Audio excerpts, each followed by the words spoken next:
Bienvenidos al podcast de Fotocasa Pro, el sector inmobiliario sin filtros. Qué ganas tenía de decir esto, quinta temporada y ya sé que nos hemos retrasado un poquito. Hemos estado 1 año y medio sin hacer este podcast, como veis hemos tenido cambios, pero volvemos con todas las ganas y toda la energía de siempre. Así que atentos a este podcast porque vamos a arrancar la quinta temporada, con un tema que a todos os preocupa. ¿Qué va a pasar con la financiación? Está habiendo una guerra en el Oriente Medio donde es probable que nos afecte a nuestra economía, a nuestro día a día, pero también a la financiación hipotecaria y, cómo no, pues a las compraventas de viviendas. Y además, este año venimos cargado de secciones con gente que ya conocéis. En este primer podcast participarán Alberto Padilla y también Diego González. Pero os avanzo que en las próximas semanas también habrá gente nueva. Así que, si os parece, arrancamos.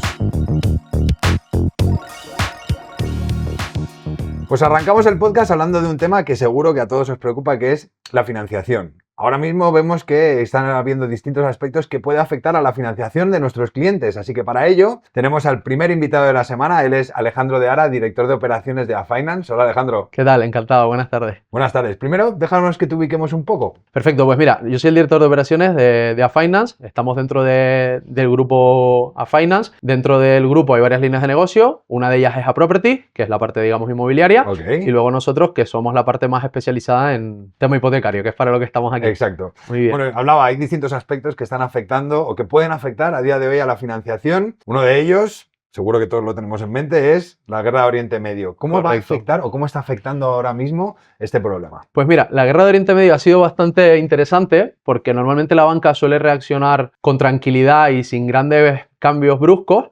Pero con esto ha pasado justo lo contrario. La primera vez en toda mi experiencia en el sector que veo que prácticamente en cuestión de días los tipos de interés se suben de manera exponencial, las políticas de riesgos cambian de manera radical, nos dejan un poco ahí con los clientes con cambios que tenemos que atenuar y al final es adaptarse lo más rápido posible porque si no estamos un poco en ese punto de inseguridad, claro. ¿No?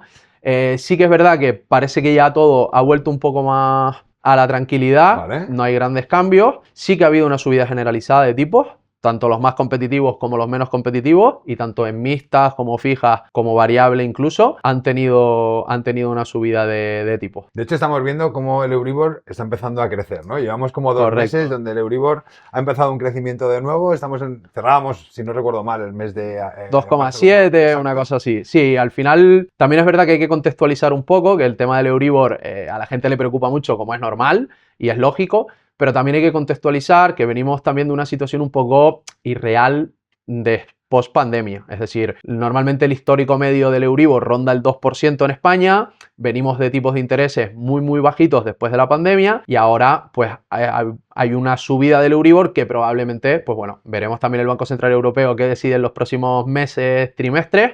Y la idea que yo creo que se va a mantener es un poco de estabilidad y de mantener un Euribor razonablemente cercano a la media histórica de España. Que es ese 2%. Que es ese 2,22, ¿no? Una cosa así más o menos, en los últimos años. Pero claro, contextualizándolo desde 2021, cuando arrancó de nuevo todo el proceso de compras, hipotecas, que ha habido un crecimiento muy alto, unos tipos de interés muy bajos, porque ha habido gente que se ha financiado en 2021 a tipo de interés fijo rondando el 1%. Sí, o incluso menos. Exacto, entonces hemos hecho alguna hipoteca al 0,8. Entonces, claro, al 0,8 es dinero gratis y el banco pues obviamente no quiere perder dinero y ahora han corregido y es verdad que hay algunos bancos que han hecho una corrección muy al alza y hay otros que han ajustado un poquito más el tema del tipo de interés y ahí estamos buscando un poco el equilibrio perfecto. Más o menos en qué rango nos estamos moviendo, ya sé que va en función de las entidades financieras, pero si nos podrías decir más o menos dónde nos estamos moviendo, ¿cuál sería? Pues mira, prácticamente las hipotecas fijas que tan de moda estaban en su momento, ahora digamos que han pasado a un segundo plano,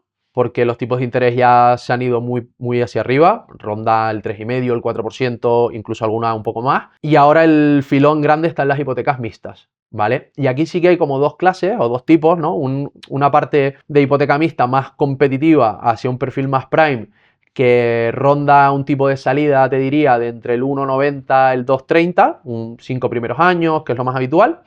Y luego sí que hay otro tipo de hipoteca mixta también, que ya sí que hay una subidita más o menos entre el 2,70, el 3,20. También depende mucho de la tipología del cliente, del valor de la hipoteca, Claro. es decir, cuanto más valor de hipoteca también el banco reduce un poco el tipo de interés. Y la parte variable, la verdad es que es una hipoteca, nosotros, te hablo de nuestra experiencia, prácticamente en desuso.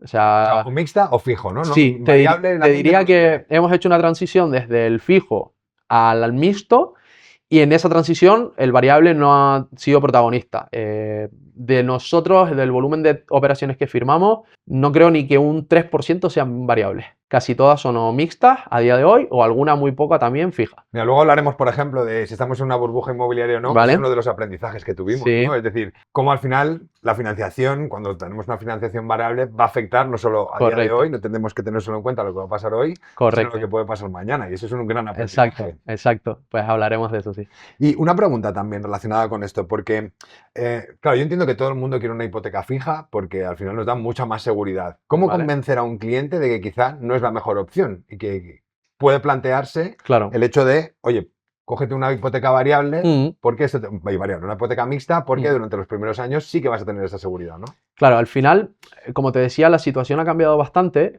También a veces al cliente hay que explicarle que, lógicamente, pues los momentos de mercado son diferentes. Obviamente, firmar una hipoteca fija al 0,8 lo queremos todos. Lo que pasa es que a día de hoy pues no existe, entonces lamentablemente no se puede firmar. Y algo que sí que nosotros le explicamos a nuestros clientes es que esa mentalidad un poco de hace tiempo de que tú firmabas una hipoteca y, entre comillas, te casabas con el banco durante 30 años, ya no es tan así. Es decir, al final cada vez los bancos también tienen mucha más competencia entre ellos. Cada vez los perfiles, sobre todo en este mundo tan digital, ¿no? Tienen más opciones a la carta, ¿no? Y desde un clic, pues puedes ver todas las ofertas y los bancos, antes los procesos de cambio de hipoteca eran muy pesados, porque si tú querías cambiar la hipoteca del banco A al banco B, el banco B se lo tenía que comunicar al banco A, tenía que pasar un proceso, etcétera, etcétera. Ya esto no se hace. Ahora el banco B cancela la hipoteca del banco A y el proceso es muy sencillo y en, te diría, menos de un mes está realizado. Entonces nosotros al cliente lo que tratamos es de también darle la visión de te estamos dando la mejor solución para el momento de hoy. Claro. Dentro de 5 años, fíjate que hay mixtas incluso a 10 años fijos. Sí, sí. Cuando la hipoteca media normal en España se cancela a 18 o 20 años. Entonces también le decimos, oye, es que prácticamente todo el tiempo de la hipoteca normal lo vas a tener fijo. La vida cambia. Oye, pues me quiero comprar una casa un poco más grande porque tengo un niño. Totalmente. Mejor en mi trabajo y al final queremos, pues, ¿no? También esto es otro tema de la pandemia. El que no tenía balcón quiere balcón, el que tiene balcón quiere un pequeño jardín y así sucesivamente, ¿no? Entonces, por ahí también al cliente le decimos que, oye, que no es la hipoteca de tu vida, por decirlo de alguna manera, que antes sí que, ¿no? Nuestros padres a lo mejor Totalmente. firmaban la hipoteca y era como, Totalmente. esto es para siempre, ahora ya no. De hecho, estamos empezando a recibir clientes de 2017, 2018 para precisamente hacer esos cambios de hipoteca. Hablabas de que algunas entidades financieras habían reducido un poquito el grifo, quizá se habían puesto más duros, ¿no? A la hora de Sí. conceder una hipoteca.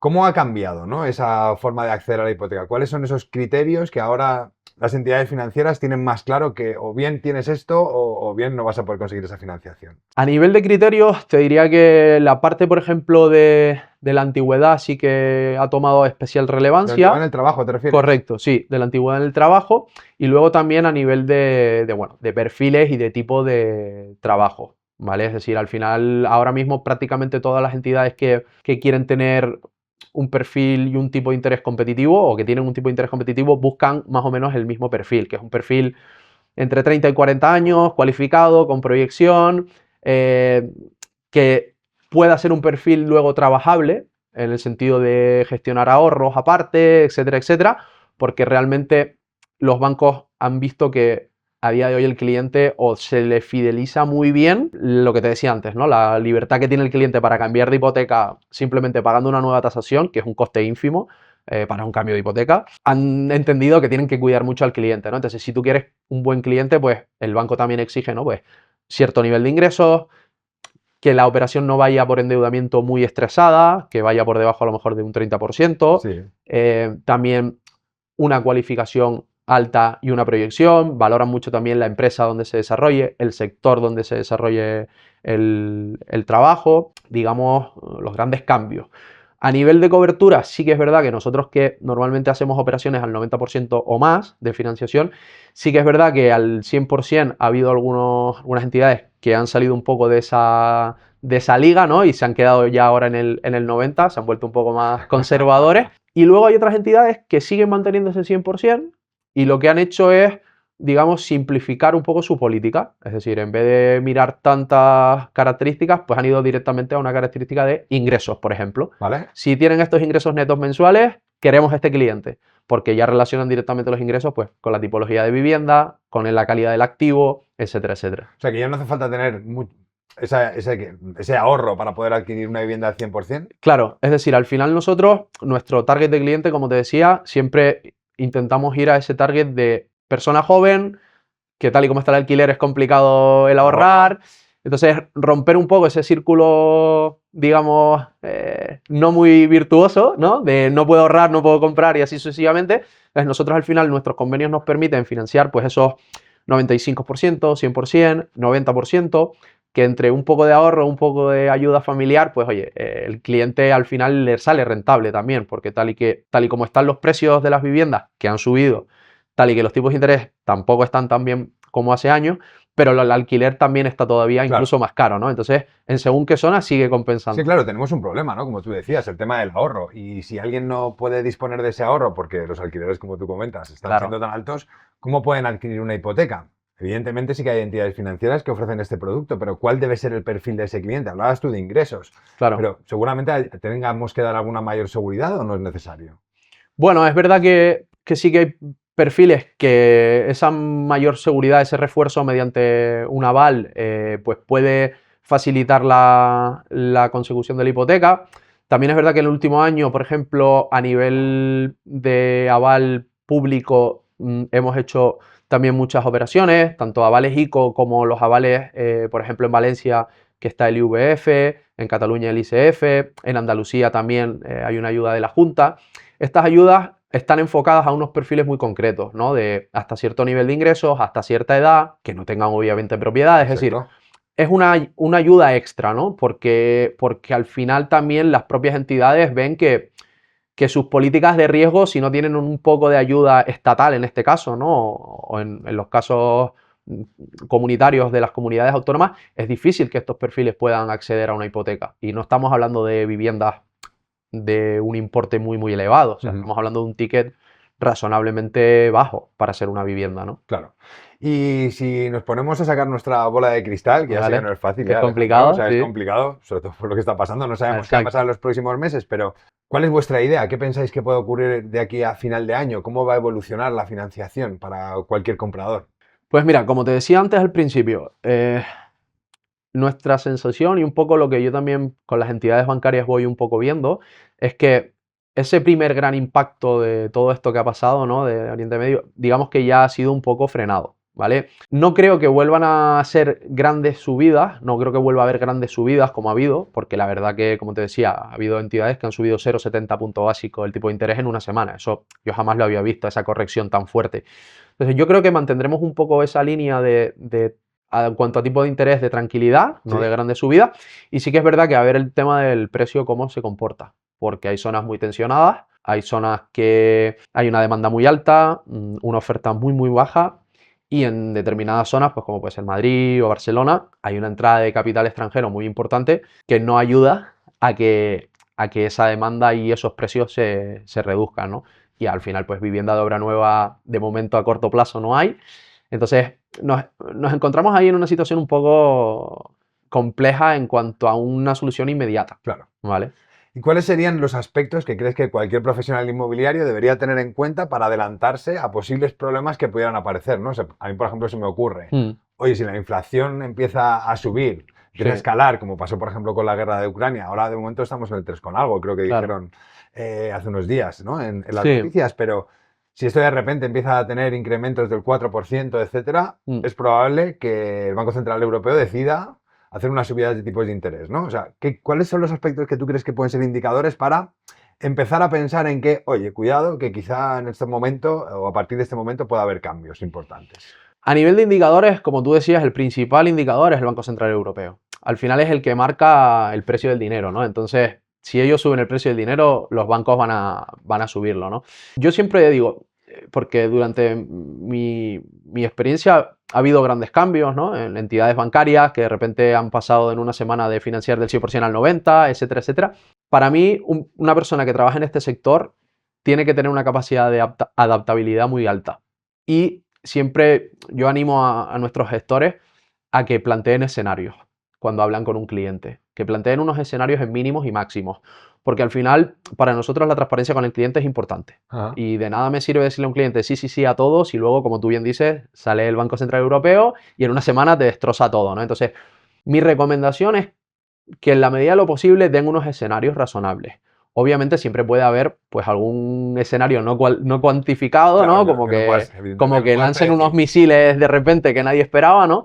Pero en ese plano siempre intentar, pues eso, lanzar unos escenarios de mínimos y máximos, de tipos de interés, de cuotas. Al final, lo que sí que he notado siempre es que al cliente le interesa mucho el cuánto voy a pagar al mes, Exacto. ¿no? Entonces, o cuánto Más me que puede incluso subir. el tipo de interés, ¿verdad? Vale, sí, pero dime cuánto voy a Exacto, o pagar. sea, al final el cliente lo que mira es general, ¿eh? Nuestro perfil y nuestro cliente target es cuánto pago de alquiler, cuánto voy a pagar y qué voy a ahorrar, ¿no? Entonces, nosotros siempre al cliente le damos unos escenarios de, por ejemplo, financiación al 90% Vale. en esta cuota, entre esta cuota y esta cuota, relacionado obviamente con un tipo de interés. Financiación al 100%, que sería el escenario de aportación un poco menos de entrada, etcétera, etcétera, ¿no? Y el propio cliente muchas veces nos pasa, Ismael, que le damos dos escenarios pensando, ¿no? Oye, pues a lo mejor no quiere aportar tanto dinero y el propio cliente nos cambia el paso y nos dice, no, no, pues me siento más cómodo con esta cuota al 90%. Oye, pues fenomenal, porque mi padre me puede prestar un poco más de dinero, ¿no? Entonces, para nosotros yo creo que desde este sector donde además somos intermediarios, es decir, estamos justo Totalmente. en el meollo, todo viene a nosotros, ¿no? Para nosotros lo más importante yo creo es siempre dar unos escenarios razonables y que el propio cliente también decida, ¿no? Que al final es de lo que se trata, de que el Claro. cliente elija lo que pueda dentro de las posibilidades, ¿no? Entonces, mi mejor recomendación, humildemente, sería esa, el dar los mayores escenarios y que el cliente no le pille nada por sorpresa, porque al final tú también, como especialista, tienes que saber que las cosas cambian rápido, Claro. y más en este ecosistema donde estamos ahora de cambios, ¿no? Entonces, dar ese margen para que el cliente sepa por dónde puede salir. Pero no meterte en un aprieto ahora, ¿eh? A ver. Como estás hablando de los distintos escenarios, estoy Sí. convencido que nuestros seguidores están pensando, vale, pero ¿cuáles pueden ser esos escenarios? Claro. ¿No? Dentro del cierto realismo que pueda haber. Claro. ¿Cuál sería ese escenario, por así decirle, el peor, ¿no? Sí. Y el más favorable? Bueno, en su momento se puso, cuando pasó todo el tema del Euribor, etcétera, etcétera, ¿no? En su momento siempre en los documentos del banco venía el peor escenario, con el Euribor al 6%. Sí, cierto. El Euribor... Yo a los clientes les decía, oye, vamos a contextualizar, es decir, tampoco pensemos que de repente ahora va a subir el Euribor al 6, ¿no? Entonces, muchas veces ese peor escenario se lo simulas al cliente y si se lo traduces a su mes a mes, realmente a lo mejor el cliente ve que la diferencia no va de 500 euros, a lo mejor la diferencia va de 150, ¿no? A partir de ahí, nosotros al final, timings nuestros de periodos de maduración van a 1 mes y medio, 3 meses vista. Entonces, es verdad que en 3 meses que haya un cambio radical es complejo. Complicado. Por otro lado, cuando comenzamos una relación con un cliente, también le ponemos un poco en ese contexto.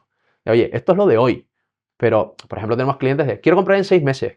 Pues lo que te estoy diciendo hoy, a lo mejor probablemente no sea tan válido como para dentro de 6 meses, ¿no? Entonces, dentro de la medida de lo posible, hay que tener la bola de cristal, es difícil, y más de 3-4 meses vista es complicado dar un escenario.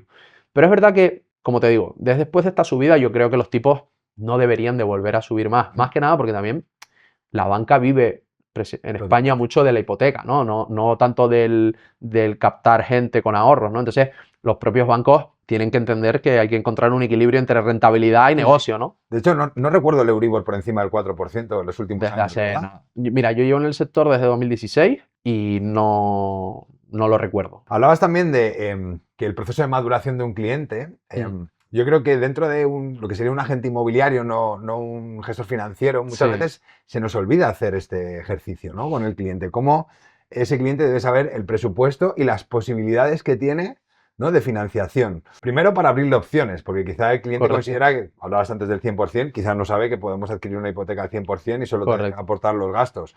O quizás no tiene por qué tener un alquiler, ¿no? Porque en muchas ocasiones el precio del alquiler incluso puede ser mayor que el precio de la cuota hipotecaria que vamos a pagar. Es verdad que a lo mejor un agente inmobiliario no puede hacer un estudio financiero real, pero sí que le puede dar unas pautas a ese cliente a la hora de, oye, pues más o menos para saber aproximadamente cuál sería el cálculo de la cuota que tienes que pagar, tienes que hacer esto, ¿no? ¿Cuáles serían esos tips que tú podrías ofrecer para que un agente inmobiliario supiera, oye, pues más o menos esa es tu cuota que puedes pagar, ¿no? Al cliente. Claro. Digamos que el tip más fácil y más sencillo es el cálculo de la cuota máxima que puede pagar un cliente, ¿no? Entonces sería un poco así como el sumatorio de los ingresos netos mensuales, multiplicarlo por 0,35 para calcular el 35% de endeudamiento, que es más o menos el máximo que todas las entidades llegan, ¿no? Hay entidades que suben un poco más, pero ese sería un poco el estándar. Y a partir de ahí también sí que es verdad que lo razonable sería intentar buscar comparar el ahorro que puede aportar el cliente, ¿no?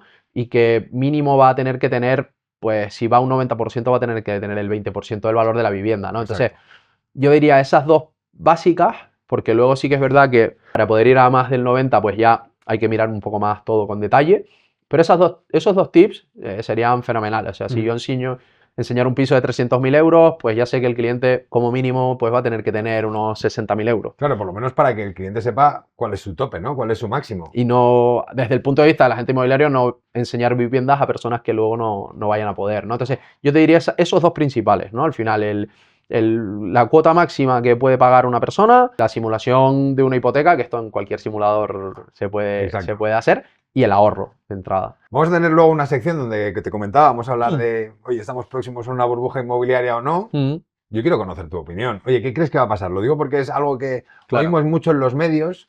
Los profesionales sabemos que es más que probable que no esté, pero ¿cómo argumentamos realmente que no estamos próximos a una burbuja? Para mí, o sea, es verdad que el precio ha subido mucho, pero es también importante, como te decía al principio, ¿no? Contextualizar. Veníamos de un momento de parón del COVID, donde nosotros, por suerte, pues pudimos seguir, de hecho crecimos un 30% la producción durante el COVID, pero es verdad que era un momento donde todo el mundo estaba parado. Entonces, parece que no solo la vivienda, sino en general todo. O sea, los vuelos, los restaurantes, todo está lleno, ¿no?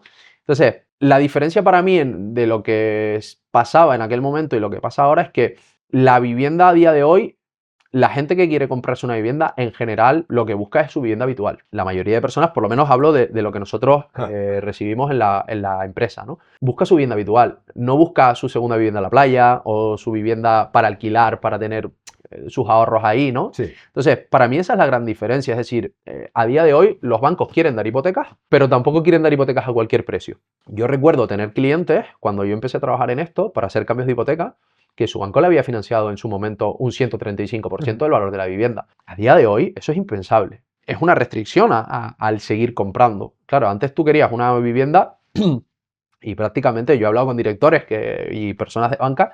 No. Con 3 papeles sin problema. Ahora para sacar una hipoteca hay un estudio, que es un scoring complejísimo y el banco mira mucho más el riesgo que antes. Entonces, obviamente los precios han subido y no creo que tampoco suban mucho más, porque al final ya es lo que te digo, o sea, no, hay una tensión entre oferta y demanda muy alta, ¿no? Pero no creo que haya una burbuja como tal, porque realmente contexto es de la gente, te hablo de nuestros clientes, que lo que quieren es comprarse su vivienda para vivir con su familia, su hogar. Yo digo, nuestros clientes compran hogares porque lo sienten como tal, es decir, no es una vivienda de inversión o es una primera vivienda para pasar, no, es la vivienda donde probablemente vayan a pasar muchos años de su vida, ¿no? Claro. Para mí ese es el matiz diferente. Alejandro, quería preguntarte, así para finalizar, y esto que espero que sea la pregunta clásica al final del podcast, es que los inmobiliarios, pues por desgracia, no tenemos muy buen nombre ahí fuera. Es decir, la sociedad considera que no somos necesarios para una operación inmobiliaria, a no ser que ella se encuentre en el momento en el que o bien lo hacen con nosotros o ya es muy complicado poder realizar esa operación. ¿Qué es lo que podemos hacer como sector para cambiar esta imagen ahí fuera? Bueno, es verdad que en muchas ocasiones la falta de un poco de profesionalidad, ¿no? Hace que la gente piense que no somos necesarios, ya sea para vender una vivienda o para conseguir una hipoteca, y que solo acuden a nosotros como último remedio. Para mí, lo más importante al final es también el no vender cualquier cosa o a cualquier precio, ¿no? A nivel de, por ejemplo, de viviendas, oye, pues la valoración va por aquí, y demostrar esa profesionalidad y no decir que sí cuando tú realmente sabes que a lo mejor vas a trabajar en una vivienda que luego no va a poder salir en ese precio. A nivel hipotecario, pues un poco parecido, es decir, al cliente darle una situación y un análisis real de cuál es su situación, de qué puede comprar, qué no puede comprar, hasta qué precio, qué tipo de interés, etcétera, ¿no? Y creo que todos también deberíamos de mirarnos un poquito y entre todos sumar para que el nivel de profesionalidad se incremente, A nivel hipotecario, por ejemplo, el tema del LSSI es algo súper importante. Nosotros, todos los gestores, pues ahora en este año, el primer trimestre, todas las personas que no la tenían todavía ya la tienen, todo el mundo tiene ya la titulación necesaria y sobre todo tratar también un poco de especializarnos, ¿no? Es decir, al final, pues igual que cuando se te rompe el coche vas al mecánico, pues también meter un poquito la cultura de que si yo quiero una hipoteca y necesito un profesional, pues voy a un broker, ¿no? Que al final demos un servicio, tanto nosotros hipotecariamente como inmobiliariamente la parte, ¿no? de intermediación inmobiliaria, que ese servicio sea tan perfecto y de tanta calidad que una persona normal cuando piense en vender una vivienda piense en voy a contratar a una persona porque el servicio es de calidad, ¿no? Entonces yo creo que es enfocarnos mucho en servicio correcto y honesto y en profesionalidad y en estar, lo que hablábamos antes, preparados para dar escenarios, posibles cambios, etcétera, etcétera. Pues Alejandro de Ara, muchísimas gracias por haber venido a este podcast y darnos las claves de qué está ocurriendo y qué va a ocurrir con la financiación en los próximos meses. Pues nada, gracias a vosotros y un placer haber venido. Muchas gracias. Bienvenidos a El Foco de Alberto, la sección donde vamos a desgranar diferentes noticias de actualidad en el mercado inmobiliario y sobre todo y fundamental, para que saquéis vuestras propias conclusiones. Bueno, pues bienvenido Alberto, ¿qué tal? ¿Cómo estás? Pues mira, fantástico, aquí contigo como siempre y sobre todo con todos los que están escuchando y viendo en este momento. Muy bien. Oye, ¿en qué consiste esto del Foco de Alberto? Pues mira, el Foco de Alberto consiste en crear un espacio donde vamos a hablar de las noticias de actualidad que son más relevantes, que a todos nos preocupan, que están ahora mismo en el candelero, o en el candelabro, como diría aquel, y sobre todo vamos a desgranarlas, darles una explicación y fundamentalmente que todos los que nos escuchan, que todos los que nos vean, que saquen sus propias conclusiones, porque las cosas no son o blanco o negro, sino que hay que sacar tus propias conclusiones. Y hoy nos traes un tema que es candente, ¿no? Es decir, que a mucha gente oímos que habla de esto, ¿no? Pues es un tema que va con run run desde hace tiempo, ¿no? Y que nos trae a todos de cabeza, que es: ¿habrá burbuja inmobiliaria? ¿Estamos al borde de una burbuja inmobiliaria? Bueno, pues vamos a ver si estamos al borde sí o no. Bueno, ¿y qué nos cuentas acerca de esto? ¿Estamos o no? Pues mira, a ver, ¿estamos al borde de una burbuja inmobiliaria? En principio diríamos que no. ¿Por qué? Lo primero que tenemos que analizar es por qué mucha gente piensa que puede que estemos al borde de una burbuja inmobiliaria. Es verdad que estamos ahora mismo en un tope de precios de las viviendas, ¿no? De los inmuebles en el mercado. Y eso nos recuerda, o a muchas personas les está recordando, inmobiliarios y también clientes, usuarios, todos los profesionales o todas las personas en el día a día, les está recordando a lo que pasó en el año 2007, que hubo una burbuja inmobiliaria porque los precios están muy elevados. Exacto, que muchos vivimos, además. Lo vivimos todos y además que fue como una caída muy grande, ¿no? En algunos casos incluso la caída fue del 20, el 30, el 40% del precio de la vivienda. Grandes chollos algunos encontraron en ese momento. Entonces, esto nos puede recordar a esa situación, porque es verdad que estamos ahora mismo en un máximo histórico en cuanto a lo que son precios de inmuebles, tanto de residencial como de otro tipo de inmuebles en el mercado español actualmente. El principal indicador por el que vemos que podemos estar próximos a una burbuja es el precio, ¿no? Ese incremento del precio. Efectivamente, el tope de precio nos hace pensar que podemos estar al borde de una burbuja inmobiliaria. De hecho, no hay más que consultar la prensa,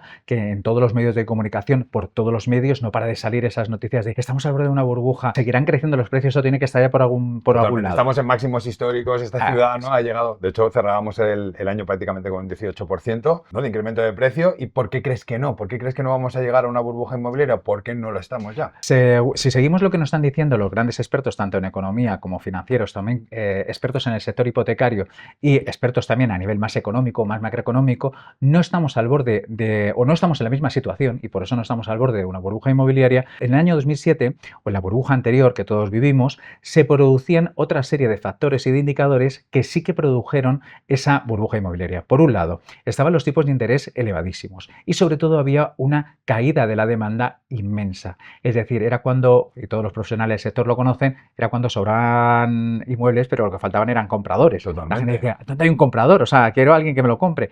No había esa presión de demanda como la que existe actualmente. Si juntamos la inflación, juntamos cómo estaba el Euribor y los tipos de interés en la burbuja inmobiliaria anterior y sobre todo a nivel población, la cantidad de población que había en España y la demanda que no era la misma que había ahora, sí que se produjo esa especie de petardazo de que hizo que estallara el nivel de los precios de la vivienda. ¿Qué es lo que sucede ahora? La coyuntura es absolutamente diferente. Primero, el mercado está mucho más volátil, no hay más que ver las noticias porque el mundo está muy complicado, ¿no? Y de hecho todo el mundo pensaba que el Euribor iba a seguir bajando y ahora mismo está más estable porque ya sabemos que el precio del dinero, según el Fondo Monetario Internacional, puede subir o bajar. Esto está haciendo que la coyuntura sea un poco más inestable, pero es verdad que tenemos un Euribor relativamente tranquilo, está en torno al 2%, 2,5%, que es un Euribor bastante Sí, asequible. pero es verdad que quizá el problema, como ya hemos hablado antes, el problema puede ser que ese Euribor está empezando a subir y que por lo tanto podemos ver tipos de interés por encima del 3% en los próximos meses. Es posible. La cuestión es que si hay continuidad en el tiempo de unos tipos de interés tan elevados, lo veo más complicado, sobre todo porque desde el Fondo Monetario Internacional lo que tiene mucho miedo es que crezca la inflación. Entonces, si el precio del dinero es demasiado costoso, eso también repercutiría en que se ralentizaría la economía. En términos generales, sí que puede que haber, además el Euribor puede cambiar. A final de año, yo creo que al final, si no hay grandes complicaciones Que no lo sabemos. mundiales, que no hay, no lo que hay que sacar la bola de cristal, en principio no debería haber una gran variación sobre lo que se está preveyendo de que estuviera en torno al 2,5% o 2%. Eso por un lado. Pero es que lo más significativo es la creciente alta demanda que existe de inmuebles ahora mismo en todo el territorio nacional.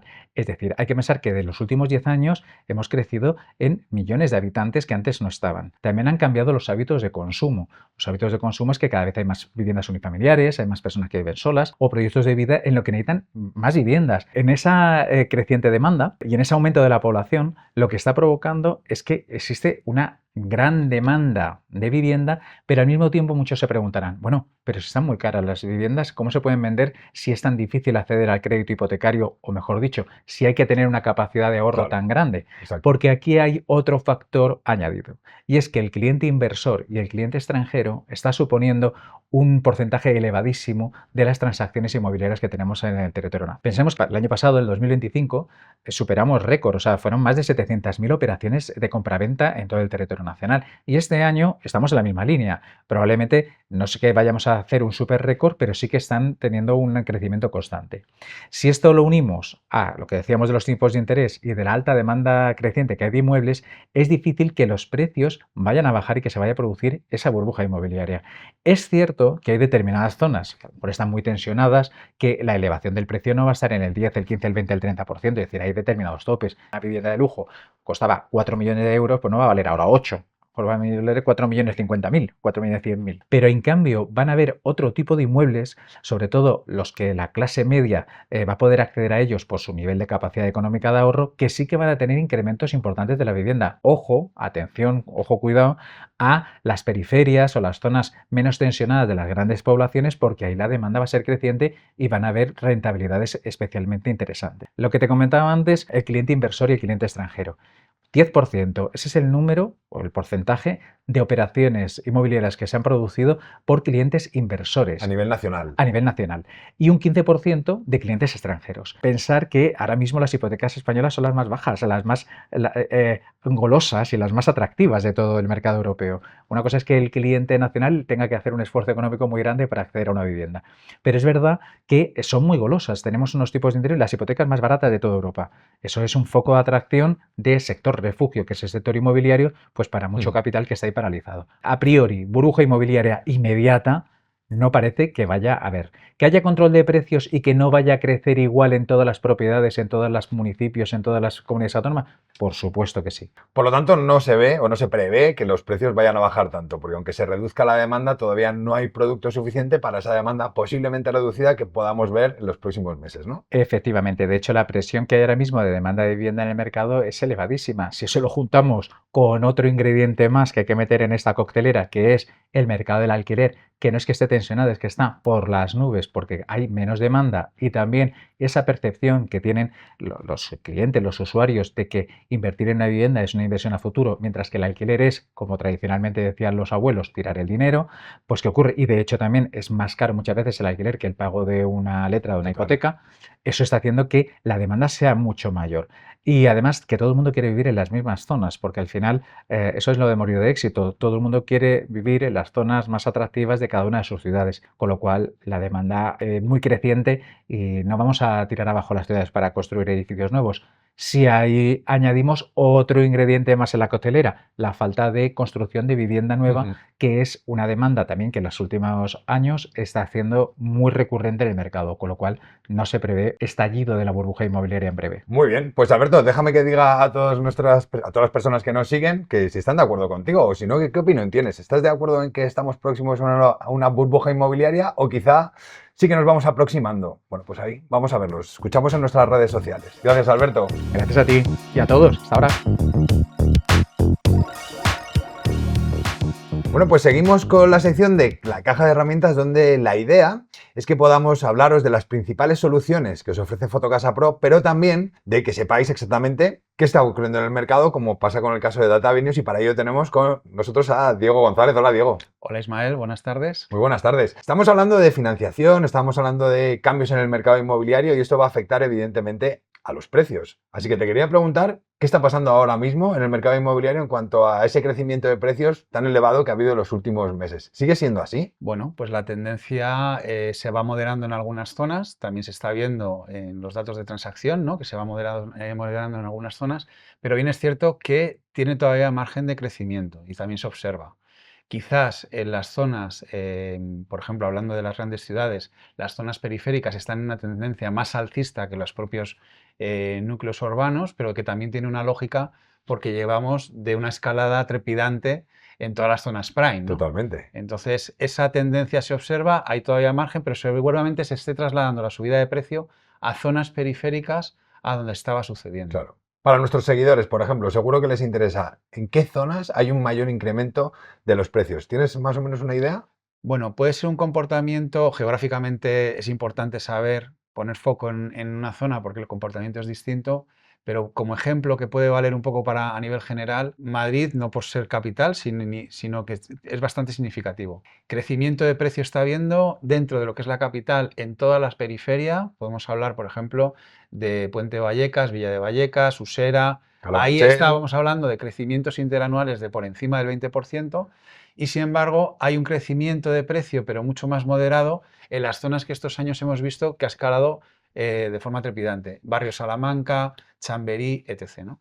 Entonces, ese comportamiento no solo se observa, creo, en lo que son las capitales, sino que también se traslada a los municipios e incluso provincias del Colindantes, entorno. ¿no? Quizá Del colindantes, por entorno. ejemplo, con Madrid podríamos hablar de Ávila, Segovia. Bueno, es un caso clarísimo. Ávila tiene un incremento de precio interanual de por encima del Una 30%. barbaridad. Claro. Guadalajara le está pasando lo mismo siguiendo en Madrid, pero lo mismo te puede pasar en Sevilla con Camas o el Aljarafe. Es decir, es un comportamiento que se puede trasladar a más plazas dentro del sector, ¿no?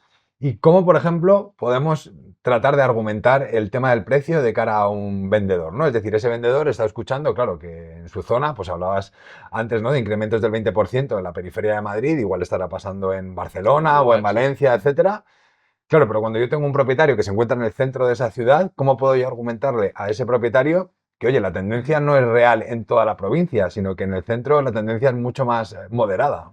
Claro, esto estábamos hablando ya de la generalidad. Cuando tú ya trabajas a nivel inmueble, puedes bajar a una precisión mucho mayor y hacer un análisis mucho más detallado de lo que sucede no solamente con ese inmueble, sino en la zona concreta donde tú quieres hacer el análisis. ¿Qué puedes encontrar? Puedes encontrar que efectivamente, si a nivel general el precio tiene una tendencia alcista, aunque esté más moderada ahora, también vemos que lo que es la presión de la demanda sobre precio también ha tenido capacidad de amoldarse. Es decir, la demanda crece en paralelo Claro, a la subida de precio de la oferta. Ok. Esto viene acompañado, obviamente, por las condiciones financieras, en este caso de totalmente. financiación, que tenemos, ¿no? Con un Euribor que oscila en los últimos meses, no sé exactamente, entre el 2, Ahora 2,25, estaba en 2,5, hemos cerrado el mes. eso es. Entonces, estamos hablando de que dentro de ese rango todavía hay un acceso a la hipoteca y hay un acceso a la vivienda. Y lo que tienes que ver es en ese inmueble tuyo, en el que tienes en concreto que comercializar, ver qué está sucediendo en la zona, porque esa presión de la demanda y esa oportunidad va a cambiar. Exacto. Incluso aunque sea, aunque pudiera llegar a estar en mercado. Entonces tienes que ver qué tipología tiene la vivienda, qué estado tiene la vivienda, y eso sí te va a afinar mucho más si tienes una vivienda potencialmente vendible y en precio, o si tienes una vivienda fuera de mercado. Totalmente, porque quizás los años atrás, esas viviendas que eran, por ejemplo, en el centro de las grandes ciudades, ¿no? Esas viviendas que después de la pandemia nadie quería porque eran interiores Por o eran ejemplo. un bajo sin luz, Claro. quizá ahora mismo puedan tener un mayor incremento de precio porque, claro, la demanda no puede adquirir una vivienda de las condiciones que él quiere, de las características que él quiere, por el precio que puede. Y se Total. tiene que abrir a otras opciones que es, o bien la periferia que tú decías, o ir a una vivienda que quizá no es la vivienda de sus sueños. Claro, es verdad también, es obvio. Es decir, esas viviendas que a lo mejor hace 2 años no tenían una oportunidad porque el mercado era muy grande o más grande, pero hay una contracción de la oferta también a nivel nacional, con lo cual al ver menos oferta, se abren estas nuevas oportunidades. Donde tú antes no la veías, la ves. Y la hay, efectivamente que la hay. Pero tienes que tener un activo en precio. O sea, se trata de, sí, consigo ese activo, pero tiene que tener un precio que me permita habilitar esa vivienda como para que esté en un mercado y que sea atractiva, Claro. no solamente por la zona, ¿no? Entonces, se abre ese melón, ¿no? Se ha abierto, ya se había abierto, pero ahora quizás pueda tener relevancia dentro de zonas prime. Pero luego también puntualizar. Yo creo que, por ejemplo, tiene también un límite, igual que ha sucedido con la transformación del suelo dentro de, por ejemplo, licencias sobre locales comerciales habilitados Sí. en vivienda. Esos mercados están ahí, pero también se van agotando dentro de esas mismas zonas, no son infinitos, ¿no?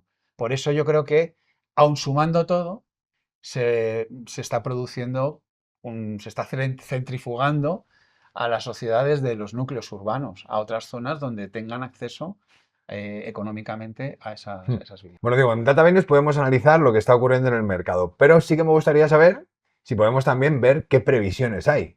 Efectivamente, tú tienes la posibilidad de ver cómo se están comportando los inmuebles que están en oferta, pero también puedes ver cuál es la tendencia hacia dónde van, tanto en lo que es precio, pero sobre todo en lo que es la demanda, la presión de la demanda, que es un poco donde tenemos que poner foco. Aquellas zonas y tipologías de inmueble que tienen mayor posibilidad de ser vendidos o que si tú los captas tienes mayor posibilidad de tener una cartera sana. Vinculado un poco con lo que hemos hablado anteriormente, mercado ágil va a seguir en volúmenes de transacciones muy elevados, posiblemente, y como hemos comentado, no en las mismas zonas que hace 2 años. Posiblemente se esté desplazando esa demanda y ese movimiento del mercado a zonas periféricas e incluso, como decíamos, a provincias periféricas, a esos centros o núcleos urbanos. Por tanto, mójate un poco, ¿podremos tener números de operaciones como los que hemos tenido en 2024-2025 o puede ser que se moderen un poco? Yo creo que va a estar moderado y siempre y cuando el Euribor siga en estos números. Si hay un aumento de tipos, habrá una contracción de la demanda. Posiblemente provoque en el tiempo una bajada de precio, posiblemente, pero siendo la demanda muy alta, eso sí llevaría a que cambiase la tendencia, ¿no? Bueno, pues veremos qué pasa en los próximos meses. Muchas gracias, Diego. A ti, Ismael, muchas gracias por invitarme. Y hasta aquí el primer episodio de la 5ª temporada del podcast de Fotocasa Pro, el sector inmobiliario sin filtros. Espero que os haya gustado, espero que os parezca interesante, pero como siempre os digo, sabéis que nos seguís o nos podéis seguir en nuestras redes sociales y comentad todo aquello que queráis. Por tanto, si veis que hay alguna temática nueva o si queréis conocer algo determinado, no dudéis y decidlo en los comentarios, ahí estaremos atentos. O si no, mandadnos un DM. Así que nos vemos pronto, cuidaos mucho. Chao.